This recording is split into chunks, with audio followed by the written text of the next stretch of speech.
آپ سے ملا اور امام حسین علیہ السلام سے عرض کی، لوگوں کے دل آپ کے ساتھ ہیں اور تلواریں بنی امیہ کے ساتھ۔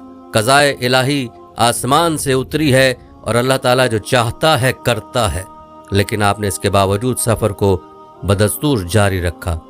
دوسری جانب ابن زیاد کے حکم سے پولیس کے افسر حسین بن نمیر نے قادسیہ سے جبل لال تک سواروں کو مقرر کر دیا اور تمام اہم راستوں کی ناکہ بندی کر دی۔ امام حسین کے قاصد قیس کو ابن زیاد کے آدمیوں نے گرفتار کر کے قتل کر دیا۔ جب آپ بطن رم اللہ سے آگے بڑھے تو انہیں عبداللہ ابن متی ملے، انہوں نے آپ کو آگے جانے سے روکا۔ محمد بن اشعث کے بھیجے ہوئے قاصد نے آپ کو مقام سالبیہ پر مسلم بن عقیل کے قتل کی خبر دی۔ اب آپ سفر کوفہ کے بارے میں متردد ہوئے۔ ساتھیوں نے واپس لوٹنے کا مشورہ دیا، لیکن مسلم بن عقیل کے بھائیوں نے اپنے بھائی کے خون کا انتقام لینے کی خاطر سفر جاری رکھنے کے لیے زور دیا، جس کے بعد پوزیشن واضح ہو گئی۔ آپ کے ساتھ دوران سفر بہت سے بدوی شامل ہو چکے تھے۔ آپ نے ان سب کو جمع کیا اور فرمایا، جو لوگ واپس جانا چاہیں انہیں اجازت ہے۔ چنانچہ سوائے ان جانثاروں کے جو مدینے سے ساتھ آئے تھے، سب ساتھ چھوڑ گئے۔ دوستو، اس کے بعد کا اہم واقعہ حر بن یزید تمیمی کی آمد ہے۔ ابن زیاد نے امام حسین کی پیش قدمی روکنے کے لیے حر بن یزید تمیمی کو روانہ کیا۔ زمی حشم کے مقام پر آپ سے اس کی ملاقات ہوئی۔ امام حسین علیہ السلام نے اسے کوفیوں کے خطوط کے 2 تھیلے منگوا کر دکھائے اور کہا کہ اب آپ لوگوں کی رائے بدل گئی ہے تو میں واپس جانے کے لیے تیار ہوں۔ لیکن حر نے کہا کہ ہمیں تو آپ کو گرفتار کرنے کا حکم ہے۔ چنانچہ امام حسین علیہ السلام نے اپنا سفر کوفہ جاری رکھا۔ آپ نے مقام بیضا پر خطبہ دیا، جس میں اپنے مقاصد کی وضاحت کی۔ آپ نے فرمایا، لوگوں، رسول اللہ صلی اللہ علیہ وآلہ وسلم نے فرمایا کہ جس نے ظالم، محرمات الہی کے حلال کرنے والے، خدا کا عہد توڑنے والے، خدا اور رسول کی مخالفت اور خدا کے بندوں پر گناہ اور زیادتی کے ساتھ حکومت کرنے والے بادشاہ کو دیکھا اور قول و فعل کے ذریعے سے غیرت کا اظہار نہ کیا، تو خدا کا حق ہے کہ اس شخص کو اس بادشاہ کے ساتھ دوزخ میں داخل کر دے۔ لوگوں، خبردار ہو جاؤ، ان لوگوں نے شیطان کی اطاعت اختیار کی اور رحمان کی اطاعت چھوڑ دی ہے، ملک میں فساد پھیلایا ہے، حدود الہی کو معطل کر دیا ہے، مال غنیمت میں اپنا حصہ زیادہ لیتے ہیں، خدا کی حرام کی ہوئی چیزوں کو حلال اور حلال کی ہوئی کو حرام قرار دے دیا ہے، اس لیے مجھ کو غیرت میں آنے کا زیادہ حق ہے۔ کچھ دور جا کر ترماج بن عدی سے آپ کی ملاقات ہوئی۔ انہوں نے آپ کو یمن چلنے کی دعوت دی، لیکن آپ نے یہ پیشکش شکریہ کے ساتھ ٹال دی، اور آخر آپ کی میدان کربلا میں آمد ہوتی ہے۔ امام حسین کا قافلہ اور حر بن یزید کا لشکر ساتھ ساتھ آگے کی طرف چلتے رہے۔ جہاں کہیں آپ کے قافلے کا رخ صحرائے عرب کی طرف ہو جاتا، حر آپ کو روک دیتا اور رخ پھیر کر کوفے کی طرف کر دیتا۔ چلتے چلتے آپ نینوا پہنچے۔ وہاں ابن زیاد کے قاصد نے حر کو ایک خط پہنچایا، جس میں حکم تھا، جو ہی میرا یہ خط اور میرا قاصد تم تک پہنچے، حسین اور ان کے ساتھیوں کو جہاں وہ ہیں وہیں روک لو اور انہیں ایسی جگہ اترنے پر مجبور کرو جو بالکل چٹیل میدان ہو اور جہاں کوئی سبزہ اور پانی کا چشمہ وغیرہ نہ ہو۔ میرا یہ قاصد اس وقت تک تمہارے ساتھ رہے گا جب تک مجھے یہ معلوم نہ ہو جائے کہ جو حکم میں نے تمہیں دیا ہے تم نے اس کی حرف بہ حرف تعمیل کی ہے۔ حر نے تمام صورتحال سے امام حسین کو آگاہ کیا اور کہا کہ اب میں آپ کو اس جگہ نہ رہنے دوں گا۔ بالآخر یہ مختصر سا قافلہ 2 محرم الحرام 61 ہجری بمطابق 2 اکتوبر 680 کو کربلا کے میدان میں اترا۔ دوسرے ہی روز عمر بن سعد 6000 سپاہیوں کے ساتھ وہاں پہنچا۔ عمر بن سعد چونکہ امام حسین سے لڑنے کا خواہش مند نہ تھا، اس لیے قرہ بن سفیان کو آپ کے پاس بھیجا۔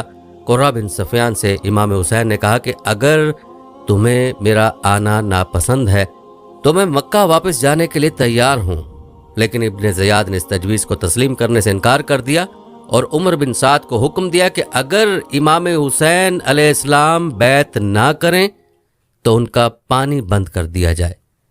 امام حسین کو ایسی حالت میں جبکہ وہ قابو میں آ چکے تھے گرفتار کرنا زیادہ مناسب اور ضروری قرار دیا۔ یہ سن کر ابن زیاد نے اپنی رائے تبدیل کر دی اور عمر بن سعد کو اس کی اس بات پر سرزنش کرتے ہوئے حکم دیا کہ اگر امام حسین علیہ السلام اور اس کے ساتھی اپنے آپ کو حوالہ کر دیں تو بہتر ہے، ورنہ جنگ کی راہ لو۔ شمر ماخت کے عمر بن سعد کے پاس پہنچا۔ عمر بن سعد اپنے اقتدار کو قائم رکھنے کی خاطر امام حسین کے خلاف تلوار اٹھانے کے لیے تیار ہو گیا۔ یہ 9 محرم الحرام کا دن تھا، اور دوستو یہیں سے المیہ کربلا کے دن کی ابتدا ہوتی ہے۔ صلح کی آخری گفتگو ناکام ہونے کے بعد امام حسین نے اپنے ساتھیوں سے فرمایا کہ جو جانا چاہتے ہیں انہیں میری طرف سے اجازت ہے۔ اس پر کچھ جانثار اور اعضاء باقی رہ گئے جنہوں نے آخری وقت تک ساتھ دینے کا عہد کیا۔ ان جانثاروں کی تعداد صرف 72 تھی۔ امام حسین علیہ السلام نے اس مختصر ترین فوج کو منظم کیا۔ میمنہ پر زبیر بن قیس کو اور میسرہ پر حبیب بن مطہر کو متعین کر کے علم عباس کو مرحمت فرمایا۔ جنگ کے آغاز سے پیشتر اللہ تعالیٰ کے حضور دعا کی اور ان سے تائید اور نصرت چاہی۔ اس کے بعد تمام حجت کے لیے دشمنوں کی صفوں کی طرف متوجہ ہوئے اور فرمایا، اے لوگو جلدی نہ کرو، پہلے میری بات سن لو۔ مجھ پر تمہیں سمجھانے کا جو حق ہے اسے پورا کر لینے دو، اور میرے آنے کی وجہ بھی سن لو۔ اگر تم میرا عذر قبول کر لو گے اور مجھ سے انصاف کرو گے تو تم انتہائی خوشبخت انسان ہوگے، لیکن اگر تم اس کے لیے تیار نہ ہوئے تو تمہاری مرضی، تم اور تمہارے شریک مل کر میرے خلاف زور لگا لو اور مجھ سے جو برتاؤ کرنا چاہتے ہو کر ڈالو۔ اللہ تعالیٰ میرا کارساز ہے اور وہی اپنے نیک بندوں کی مدد کرتا ہے۔ جو ہی آپ تقریر کے اس حصے پر پہنچے تو خیموں سے اہل بیت کی مستورات کی شدت رنج سے چیخیں نکل گئیں۔ آپ تھوڑی دیر کے لیے رک گئے اور اپنے بھائی عباس کو انہیں چپ کرانے کے لیے بھیجا۔ جب خاموشی طاری ہوئی تو آپ نے اپنی تقریر کو جاری رکھتے ہوئے فرمایا، لوگو تم میرے حسب و نسب پر غور کرو اور دیکھو کہ میں کون ہوں۔ اپنے گریبانوں میں منہ ڈالو اور اپنے آپ کو ملامت کرو۔ تم خیال کرو، کیا تمہیں میرا قتل اور میری توہین زیب دیتی ہے؟ کیا میں تمہارے نبی کا نواسا اور ان کے چچیرے بھائی کا بیٹا نہیں، جنہوں نے سب سے پہلے اللہ تعالیٰ کی آواز پر لبیک کہی اور اس کے رسول پر ایمان لائے؟ کیا سید الشہداء حضرت امیر حمزہ میرے والد کے چچا نہ تھے؟ کیا جعفر طیار میرے چچا نہ تھے؟ کیا تمہیں رسول اللہ کا وہ قول یاد نہیں جو انہوں نے میرے اور میرے بھائی کے بارے میں فرمایا تھا کہ دونوں نوجوانان جنت کے سردار ہوں گے؟ اگر میرا یہ بیان سچا ہے، اور ضرور سچا ہے، تو بتاؤ کہ تمہیں ننگی تلواروں سے میرا مقابلہ کرنا ہے؟ اور اگر تم مجھے جھوٹا سمجھتے ہو تو آج بھی تم میں سے وہ لوگ موجود ہیں جنہوں نے میرے متعلق رسول اللہ کی حدیث سنی ہے۔ تم ان سے دریافت کر سکتے ہو۔ تم مجھے بتاؤ کہ کیا آپ کی اس حدیث کی موجودگی میں بھی تم میرا خون بہانے سے باز نہیں رہ سکتے؟ لیکن کوفیوں اور ان کے سرداروں پر کوئی اثر نہ ہوا، صرف حر بن یزید تمیمی پر آپ کی اس تقریر کا اثر ہوا، اور وہ یہ کہتے ہوئے کہ یہ جنت یا دوزخ کے انتخاب کا موقع ہے، میں نے جنت کا انتخاب کر لیا ہے، خواہ مجھے ٹکڑے ٹکڑے کر دیا جائے یا جلا دیا جائے۔ حضرت امام حسین علیہ السلام کے لشکر میں شامل ہوا۔ اس کے بعد شخصی مبازرت کے طریقے سے جنگ کا آغاز ہوا، جس میں اہل بیت اطہر کا پلہ بھاری رہا۔ یہ دیکھ کر ابن سعد نے عام حملے کا حکم دیا۔ فدایانوں اراکین اہل بیت نے دشمنوں کی یلغاروں کی پوری قوت ایمانی سے ڈٹ کر مقابلہ کیا۔ فدائی ایک ایک کر کے کٹ مرے، لیکن میدان جنگ سے منہ نہ پھیرا۔ دوپہر تک امام حسین کے بیشتر آدمی کام آ چکے تھے، چنانچہ اب باری باری حضرت علی اکبر، عبداللہ بن مسلمہ، جعفر طیار کے پوتے عدی، عقیل کے فرزند عبد الرحمن، حضرت حسن کے صاحبزادے قاسم اور ابو بکر وغیرہ میدان میں اترے اور شہید ہوئے۔ ان کے بعد امام حسین آئے۔ دشمنوں نے ہر طرف سے آپ پر یورش کی۔ یہ دیکھ کر آپ کے بھائی عباس، عبداللہ، جعفر اور عثمان آپ کی حفاظت کے لیے ڈٹ گئے، مگر چاروں نے شہادت پائی۔ امام حسین تنہا میدان میں جمے ہوئے تھے۔ عراقیوں نے آپ کو ہر طرف سے نرغے میں لے لیا، مگر شہید کرنے کی کسی کو بھی جرت نہیں ہو رہی تھی، کیونکہ کوئی نہ چاہتا تھا کہ یہ گناہ اس کے سر ہو۔ بالآخر شمر کے اکسانے پر ذرہ بن شریک تمیمی نے یہ بدبختی مول لی اور ہاتھ اور گردن پر تلوار سے وار کیے۔ سنان بن انس نے تیر چلایا اور آپ گر گئے۔ ان کے گرنے پر شمر ذل جوشن آپ کی طرف بڑھا تو اس کی برس زدہ شکل دیکھتے ہی امام حسین علیہ السلام نے فرمایا کہ میرے نانا رسول خدا نے سچ فرمایا تھا کہ میں ایک دھبے دار کتے کو دیکھتا ہوں کہ وہ میرے اہل بیت کے خون سے ہاتھ رنگتا ہے۔ اے بدبخت شمر، بلا شبہ تو وہی کتا ہے جس کی نسبت میرے نانا نے خبر دی تھی۔ اس کے بعد شمر نے ان کا سر پیچھے کی طرف سے پس گردن سے کاٹ کر تن سے جدا کر دیا۔ دوستو، روایات کے مطابق اللہ کے نبی حضرت یحییٰ بن زکریا علیہ السلام کا سر بھی اسی طرح پس گردن سے کاٹ کر جدا کیا گیا تھا۔ ابن زیاد کے حکم کے مطابق آپ کا سر بریدہ جسم گھوڑوں کے ٹاپوں سے روندا دیا گیا۔ بعد میں تمام شہدائے اہل بیت کے سر نیزوں کی نوک پر رکھ کر پہلے ابن زیاد کے دربار میں لے جائے گئے اور بعد میں دمشق میں یزید کے دربار میں لے جائے گئے۔ یزید نے امام حسین کے سر کو اپنے سامنے تشت پر رکھ کر ان کے دندان مبارک کو چھڑی سے چھیڑتے ہوئے اپنے کچھ اشعار پڑھے، جن سے ان کا نقطہ نظر معلوم ہوتا ہے، جن کا ترجمہ کچھ یوں ہے: کاش آج اس مجلس میں بدر میں مرنے والے میرے بزرگ جو کفار کی طرف سے تھے اور قبیلہ خزرج کی مصیبتوں کے شاہد موجود ہوتے تو خوشی سے اچھل پڑتے اور کہتے، شاباش اے یزید، تیرا ہاتھ شل نہ ہو، ہم نے ان کے بزرگوں کو قتل کیا اور بدر کا انتقام لے لیا۔ بنی ہاشم سلطنت سے کھیل رہے تھے اور نہ آسمان سے کوئی وحی نازل ہوئی، نہ کوئی فرشتہ آیا ہے۔ اس شعر کو سن کر اور یزید کا فخری انداز دیکھ کر دربار میں موجود ایک یہودی سفیر نے کہا کہ میں حضرت موسیٰ علیہ السلام کی اولاد سے ہوں، میرے اور ان کے درمیان میں 70 پشتیں گزر چکی ہیں، مگر اس کے باوجود یہودی میری بے حد عزت و تکریم کرتے ہیں، اور ایک تم ہو کہ تم نے اپنے نبی کے نواسے کو شہید کر دیا ہے اور اب اس پر فخر بھی کر رہے ہو۔ یہ تمہارے لیے ڈوب مرنے کا مقام ہے۔ پیارے دوستو، آپ کو بتاتے چلیں کہ اس دل خراش سانے سے قبل بھی کوفیوں کا کردار نہایت ہی شرمناک رہا تھا۔ حضرت علی کے دارالخلافہ مدینہ سے کوفہ لے جاتے وقت ان سازشیوں کو کھل کر کھیلنے کا موقع ملا۔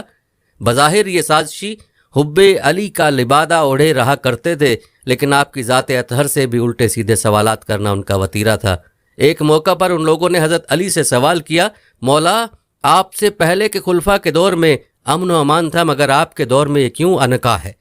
اس گستاخانہ سوال پر حضرت علی نے ان منافقوں کو منہ توڑ جواب دیا۔ آپ نے فرمایا، اس بد امنی کی بنیادی وجہ یہ ہے کہ سابقہ خلفاء کے مشیر میرے جیسے لوگ تھے اور میرے مشیر ہیں آپ جیسے لوگ۔ ان لوگوں کی انہی حرکتوں کے باعث حضرت علی بالآخر اس طبقے سے بیزار رہنے لگے تھے۔ جب حضرت حسن نے خلافت سنبھالی تو آپ نے اپنے والد محترم کے دور میں ان منافقوں کا بغور مشاہدہ کر چکے تھے، اس لیے آپ نے ان کو زیادہ منہ نہ لگایا اور حضرت معاویہ سے صلح کر لی۔ اس صلح سے خانہ جنگی کا خاتمہ ہو گیا تھا۔ اس صلح سے ان منافقوں کی سازشوں پر پانی پھر رہا تھا، اس لیے صلح پر بھی حضرت حسن کی ذات گرامی پر اعتراض کرنے لگے۔ حضرت حسن نے فرمایا، اگر خلافت میرا حق تھا تو یہ میں نے ان یعنی معاویہ کو بخش دیا، اور اگر یہ معاویہ کا حق تھا تو یہ ان تک پہنچ گیا۔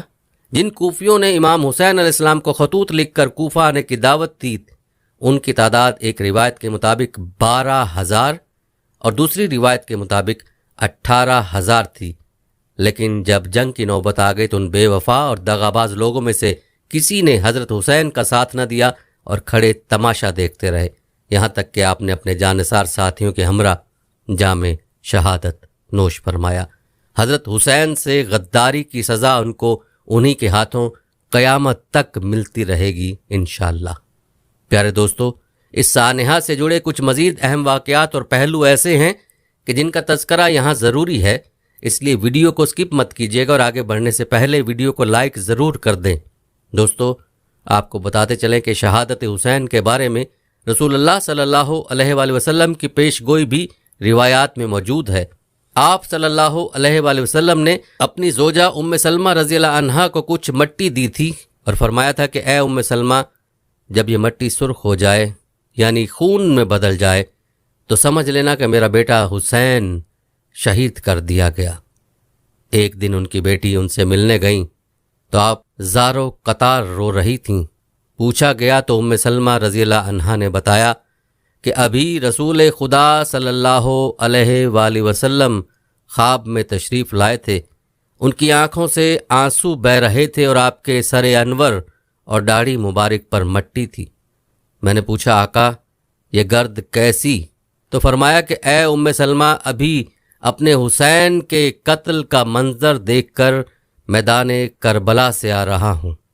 جاگنے کے بعد میں نے وہ مٹی دیکھی جو انہوں نے مجھے دی تھی تو وہ خون ہو چکی تھی۔ اس سانحے کا ایک اہم واقعہ اہل بیت کی شام کو روانگی ہے۔ حضرت امام حسین علیہ السلام کی شہادت کے بعد اہل بیت اطہر کے بقیہ افراد پر مشتمل قافلہ ابن زیاد کے پاس کوفہ پہنچا۔ یہ سیاح بخت انسان اس خستہ حالت میں بھی افراد اہل بیت سے انتہائی بدتمیزی سے پیش آیا۔ حضرت امام حسین علیہ السلام کا کٹا ہوا سر ابن زیاد کے سامنے پڑا ہوا تھا۔ ہر خاص و عام کو محل میں داخل ہونے کی اجازت تھی۔ ابن زیاد سر مبارک کو دیکھ کر آپ کے لبوں پر بار بار چھڑی مارتا اور مسکراتا۔ صحابی رسول زید بن ارقم وہاں ایک کونے میں موجود تھے، ان سے رہا نہ گیا تو فرمایا ان لبوں سے چھڑی ہٹا لو۔ اللہ تعالیٰ کی قسم جس کے سوا کوئی معبود نہیں، میں نے اپنی ان آنکھوں سے دیکھا کہ رسول اللہ ان ہونٹوں پر اپنے ہونٹ رکھتے تھے۔ یہ کہہ کر وہ رونے لگے۔ یہ سن کر ابن زیاد کے غضب کی کوئی حد نہ رہی، بولا اللہ تعالیٰ دونوں آنکھوں رلائے، واللہ اگر تو بوڑھا ہو کر سٹھیا نہ گیا ہوتا اور تیری عقل ماری نہ گئی ہوتی تو میں تیری گردن اڑا دیتا۔ یہ دیکھ کر زید بن ارقم مجلس سے اٹھتے ہوئے کہہ گئے اے لوگو آج کے بعد تم غلام بن گئے، کیونکہ تم نے فاطمہ کے لخت جگر کو قتل اور ابن زیاد کو اپنا حاکم بنایا جو تمہارے نیک لوگوں کو قتل کرتا اور شریروں کو نوازتا ہے۔ کوفے سے ابن زیاد نے حضرت امام حسین کا سر مبارک اور قافلہ اہل بیت کو دمشق بھجوا دیا۔ وہاں یزید نے امام حسین علیہ السلام کے سر مبارک کو چھڑی سے چھیڑا اور فخر کا اظہار کیا۔ پیارے دوستو، کہا جاتا ہے کہ شہادت حسین کی خبر جب سرزمین حجاز میں پہنچی تو کوئی آنکھ ایسی نہ تھی جو سانحے پر اشک بار نہ ہو، لہٰذا حجاز میں فوری طور پر انقلاب برپا ہو گیا۔ اہل مدینہ نے اموی حکام کو صوبہ سے نکال دیا اور عبداللہ بن زبیر کی بیعت کر لی۔ یزید نے ولید بن عقبہ کے ماتحتی میں شامیوں کی فوج روانہ کی۔ اس فوج میں عیسائی کثیر تعداد میں شامل تھے۔ جب اہل مدینہ نے اطاعت قبول نہ کی تو ولید بن عقبہ نے شہر پر حملہ کرنے کا حکم دیا۔ اہل مدینہ نے اگرچہ بڑی بے جگری سے لڑے لیکن شامی افواج کے سامنے ان کو شکست ہوئی۔ اس جنگ میں بڑے بڑے اکابر مدینہ شہید ہوئے، جن میں فضل بن عباس اور عبداللہ بن حنظلہ قابل ذکر ہیں۔ شہر پر قبضے کے بعد مدینہ الرسول 3 دن تک شامی فوجیوں کے ہاتھوں لوٹتا رہا۔ مسلمانوں کی عزت و آبرو برباد ہوئی اور 3 روز تک مسلسل قتل و غارت کا بازار گرم رہا۔ تاریخ اسلام میں یہ واقعہ بہت اہم ہے اور سانحہ کربلا کے بعد یزید کا دوسرا بڑا سیاہ کارنامہ قرار دیا جاتا ہے۔ یاد رہے کہ اہل مدینہ نے یزید کی بجائے عبداللہ بن زبیر کو خلیفہ چن لیا۔ شہادت حسین نے لوگوں کو اندر سوئے ہوئے جذبات کو از سر نو بیدار کر دیا اور سرزمین حجاز میں ناراضی کی ہماگیر لہر اموی اقتدار کے خلاف اٹھ کھڑی ہوئی۔ اہل حجاز کو ابن زبیر جیسی مؤثر شخصیت بطور رہنما میسر آئی، چنانچہ اہل مدینہ نے بھی جلد آپ کو خلیفہ تسلیم کر لیا اور آپ کی بیعت کر لی۔ اس انقلاب نے اموی اقتدار کے لیے بے پناہ مشکلات پیدا کر دیں۔ حجاز کی سرزمین سے مخالفت کے یہ ابلتے ہوئے جذبات در حقیقت تمام عالم اسلامی میں پیدا شدہ ہماگیر اضطراب کے ترجمان تھے۔ اور دوستو اب بات کرتے ہیں اموی خلافت کے زوال کی۔ واقع کربلا اموی خلافت کے زوال کا اہم سبب قرار دیا جاتا ہے۔ اموی حکومت اور اس کے اعمال پہلے ہی عوام الناس میں مقبول نہ تھے، کیونکہ مسلمان جب ان کی حکومت کا موازنہ خلافت راشدہ سے کرتے تھے انہیں سخت مایوسی ہوتی۔ امام حسین کی شہادت نے ملت اسلامیہ کو بہت متاثر کیا۔ خود یزید کا بیٹا معاویہ دل برداشتہ ہو کر خلافت سے ہی دستبردار ہو گیا۔ اگرچہ امویوں نے اپنی قوت اور استقلال کی بدولت حکومت کو وقتی طور پر اپنے خاندان میں محفوظ کر لیا، لیکن خلیفہ مروان ثانی کے زمانے تک کھلم کھلا اور زیر زمین کئی تحریکیں مسلسل اس بات کے لیے کوشاں رہیں کہ وہ امویوں کی حکومت کا تختہ الٹ دیں، اور یہاں عباسی تحریک کا ذکر بھی ناگزیر ہے۔ عباسیوں نے امویوں کے خلاف اس رد عمل سے خوب فائدہ اٹھایا۔ ان کے داعی ملک کے کونے کونے میں پھیل گئے اور اموی مظالم کی داستان اس قدر پرزور اور پرتاثیر انداز میں پیش کی کہ عوام کے جذبات بھڑک اٹھے۔ چنانچہ عباسیوں نے بھی حسین کے انتقام کو اپنے مقاصد کے لیے نہایت کامیابی سے استعمال کیا۔ پیارے دوستو، اس واقعے کا سب سے بڑا اہم نتیجہ یہ تھا کہ امام حسین کا کردار عین حق کے لیے ہمیشہ کے لیے روشنی کا ایک مینار بن گیا۔ حریت، آزادی اور اعلاء کلمت الحق کے لیے جب بھی مسلمانوں نے اپنی جد و جہد کا آغاز کیا تو امام حسین علیہ السلام کی قربانی کو مشعل راہ پایا۔ آپ ہی سے مسلمانوں نے سیکھا کہ جبر و استبداد کے سامنے سینہ سپر ہونا عین رضائے الہی ہے۔ دوستو، بات کی جائے واقعہ کربلا کی اہمیت کی تو اسلامی تاریخ کو کسی اور واقعے نے اس قدر اور اس طرح متاثر نہیں کیا جیسے سانحہ کربلا نے کیا۔ حضور اور خلفائے راشدین نے جو اسلامی حکومت قائم کی، اس کی بنیاد انسانی حاکمیت کی بجائے اللہ تعالیٰ کی حاکمیت کے اصول پر رکھی گئی۔ اس نظام کی روح شرعیت میں پنہا تھی۔ اسلامی تعلیمات کا بنیادی مقصد بنی نوع انسان کو شخصی غلامی سے نکال کر خدا پرستی، حریت فکر، انسانی دوستی، مساوات اور اخوت و محبت کا درس دینا تھا۔ خلفائے راشدین کے دور تک اسلامی حکومت کی یہ حیثیت برقرار رہی، لیکن یزید کی حکومت چونکہ ان اصولوں سے ہٹ کر شخصی بادشاہت کے تصور پر قائم کی گئی تھی، لہٰذا جمہور مسلمان اس تبدیلی کو اسلامی نظام شریعت پر ایک کاری ضرب سمجھتے تھے۔ اس لیے امام حسین محض ان اسلامی اصولوں اور قدروں کی بقا و بحالی کے لیے میدان عمل میں اترے۔ راہ حق پر چلنے والوں پر جو کچھ میدان کربلا میں گزری وہ بے رحمی اور استبداد کی بدترین مثال ہے۔ یہ تصور ہی کہ اسلام کے نام لیواؤں پر یہ ظلم خود ان لوگوں نے کی جو خود کو مسلمان کہتے تھے، بڑا روح فرسا ہے۔ مزید برآں امام حسین کا جو تعلق حضور سے تھا اسے بھی ظالموں نے نگاہ میں نہ رکھا۔ نواسۂ رسول کو میدان کربلا میں بھوکا پیاسا رکھ کر جس بے دردی سے قتل کر کے ان کے جسم اور سر کی بے حرمتی کی گئی، یہ اخلاقی لحاظ سے بھی تاریخ اسلام میں اولین اور بدترین مثال ہے۔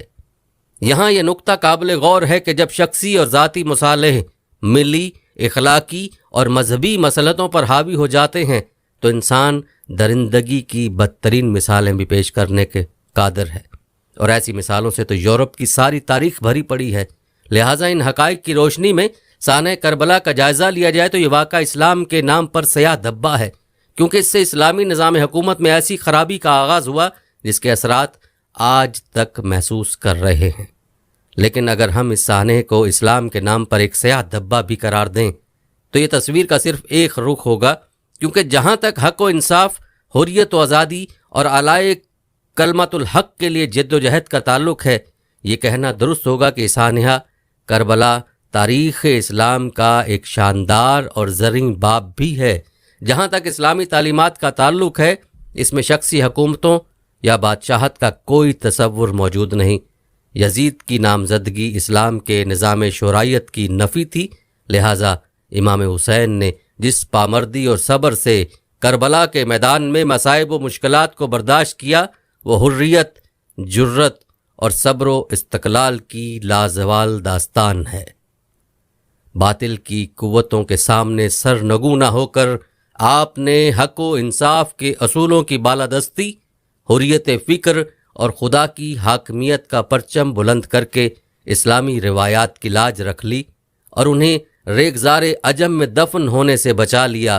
امام حسین کا یہ اثار اور قربانی تاریخ اسلام کا ایک ایسا درخشندہ باب ہے جو حریت پسندوں کے لیے ایک اعلیٰ ترین نمونہ ہے۔ سانحہ کربلا آزادی کی اس جد و جہد کا نقطہ آغاز ہے جو اسلامی اصولوں کی بقا اور احیاء کے لیے تاریخ اسلام میں پہلی بار شروع کی گئی۔